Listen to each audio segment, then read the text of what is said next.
বাংলাদেশের দক্ষিণাঞ্চলের নরম সবুজে ঘেরা একটি জেলা পিরোজপুর। কিন্তু এই শান্ত শহরের রাজনীতি শান্ত নয় কখনোই। বিশেষ করে পিরোজপুর এক আসন যেন এক অদ্ভুত ইতিহাসের সাক্ষী।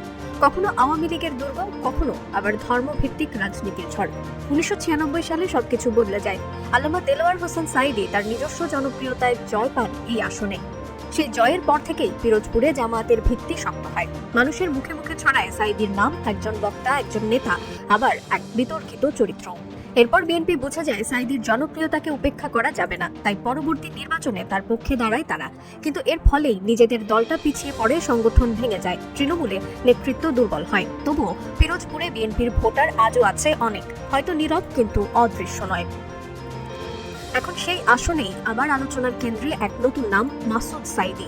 বাবার উত্তরাধিকার হাতে নিয়ে রাজনীতির ময়দানে নেমেছেন তিনি। তুলনামূলক তরুণ, আত্মবিশ্বাসী, বক্তৃতায় সাবলীল। তার চোখে এখন একটাই স্বপ্ন, বাবার আসনে জয় ফিরিয়ে আনা। অন্যদিকে বিএনপির অভ্যন্তরে শুরু হয়েছে তুমুল আলোচনা। দলটি হয়তো এই আসনে মনোনয়ন দিতে পারে মোস্তফা জামাল হায়দারকে, 12 দলীয় জোটের প্রধান সমন্বয়ক আর একসময়ের জাতীয় পার্টির সংসদ সদস্য। কিন্তু তার বয়স এখন 83। একসময় যিনি জনসংযোগে ছিলেন সক্রিয়, এখন তার প্রভাব অনেকটাই ম্লান। তরুণ প্রজন্ম তাকে প্রায় ভুলেই গেছে। স্থানীয়রা বলছেন, যদি সত্যি বিএনপি তাকেই প্রার্থী করে, তাহলে মাসুদ সাঈদীর জন্য এটি হবে এক প্রকার হেঁটে জেতা নির্বাচন। কারণ তুলনাটা তখন হবে এক তরুণ উচ্ছ্বাস আর এক বৃদ্ধ স্মৃতির মধ্যে। তবে এই আসনে বিএনপির ভিত গড়ে তুলেছিলেন এক ভিন্ন মানুষ, অধ্যক্ষ আলমগীর হোসেন। কয়েক দশক ধরে তিনি ছিলেন দলের ভরসা। গ্রাম থেকে গ্রাম ঘুরে মানুষের পাশে থেকেছেন।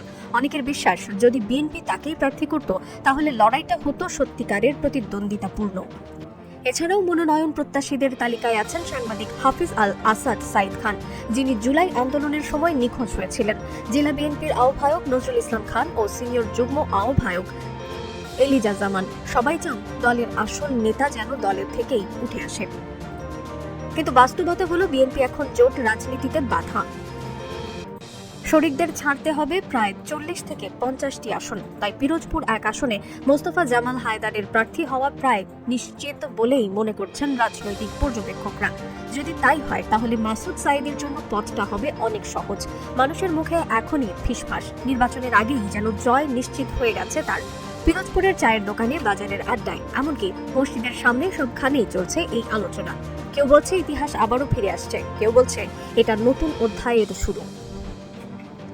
রাজনীতির মঞ্চে যেমন আলো, তেমনই ছায়া। সাঈদীর উত্তরাধিকার কি আবার ফিরিয়ে আনবে এক পুরনো শক্তিকে, নাকি এটি কেবল অতীতের প্রতিধ্বনি? সময়ই বলবে পিরোজপুর আবার কার হাতে যাবে।